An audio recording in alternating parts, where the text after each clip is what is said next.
高雄大樹的玉荷包即馬是當咧採收，也毋過呢，即幾工來說傳出這荔枝互人家偷辦去，有農民是損失差不多萬外塊。機關即期講，這警方的護農專案呢，其實做了無介好。也若分局這方面，伊是講，其實即禮拜一已經啟動專案，暗時閣會加強巡邏。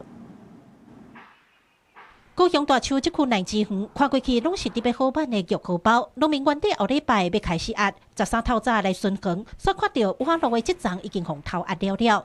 農民講，因過捌發生過，這個是因為隔壁王來園要修成，伊甲鐵網啊撬開，路卡路方便人行，哪會知影會去好調查啦？那伊一斤2來算，損失差不多萬外塊。你要裝伊要當你啦，你若要甲伊偷辦，你無法度，真正無法度的。尤其是。講圍網啊，是為君主的啦，小人你嘛是後壁甲伊問嘛，甲伊問入去。迄網啊，甲伊加歹，啊，就遐入去，啊，後壁加一遍，拄啊2遍。是吼。都人誠咧排安尼。哦，所以你嘛即個煩惱講，即馬等咧好價。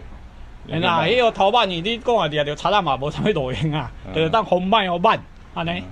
大樹的玉荷包一年收一水，見擺那個採收期，賊仔就開始上空上芳。農民從頭班個驚，歸去家己鬥監視器，因為這兩天小刷接到農民來တင်情，在地議員也佇面前大文批評，認為警方的護農專案做了無夠好。隔壁屏東縣早就已經啟動，咱煞也無啥物動靜。那分局是講，佇咧這禮拜一已經啟動專案，也來加強暗時的巡邏。